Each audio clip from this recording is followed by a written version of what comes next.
Termiz mintaqaviy temir yo'l o'zeli tasarrufidagi Termiz elektr ta'minot korxonasi taftish ta'mirlash sexida elektr himoya vositalarini mehnatni muhofaza qilish talablari asosida elektr va mexanik sinovlardan o'tkazish jarayonlari bilan tanishamiz. Taftish ta'mirlash sexida ish kuni boshlanishidan oldin mehnat muhofazasi va texnika xavfsizligi bo'yicha joriy yo'l-yo'riqlashlar berilmoqda. Shundan so'ng xodimlar ishlarga taqsimlanib, ishlarni bajarish bo'yicha qo'shimcha mehnat muhofazasi va texnika xavfsizligi bo'yicha yo'l-yo'riqlashlar beriladi. Himoya vositamiz dastlab sinov uchun keltirilganda taftish ta'mirlash sexining maxsus tutilgan jurnalida qayd qilinadi.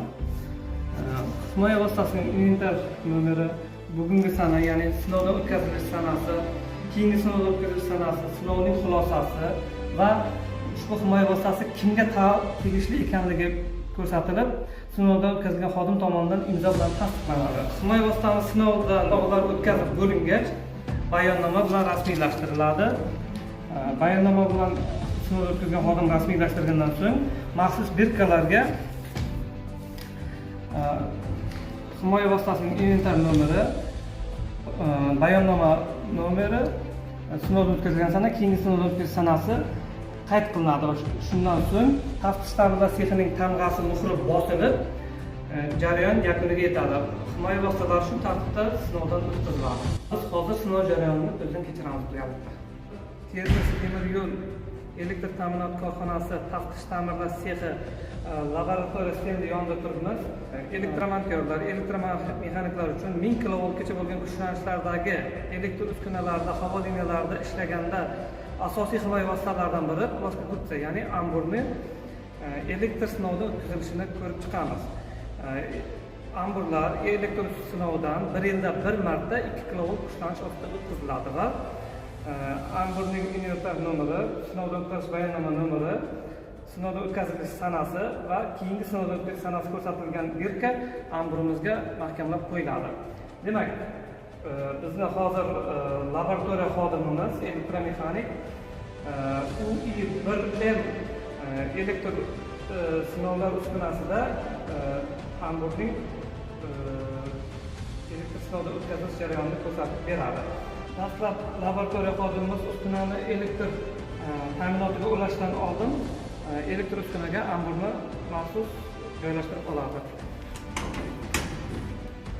Bu yerda elektr izolyatsiya suvli vanna joylashgan. Amburni maxsus kontaktga suvga tegib turgan holda o'rnatamiz. Suvimiz joylashgan vannamiz yerlatilgan.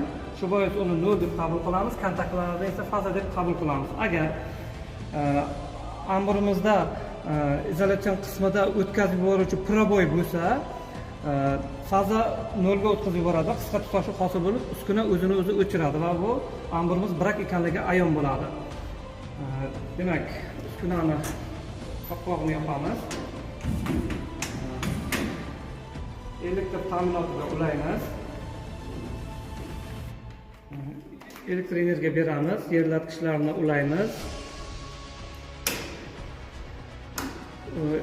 Demak, amburimiz 1 daqiqa davomida 2 kilovolt kuchlanish ostida sinovdan o'tkaziladi.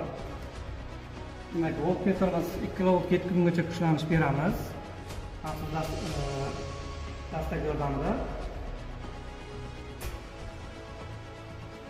Uskuna 1 daqiqaga mo'ljallangan bo'lib, mana bu chiroq yonishi bilan 1 daqiqa vaqt o'tganligini bildirib, uskuna o'zini o'zi o'chiradi. Mana 1 daqiqa o'tdi, uskuna o'chirildi, uskuna amburimizni ishlatish uchun yaroqli ekanligini ko'rsatdi. Bu uskunamiz UI1M uskunamiz.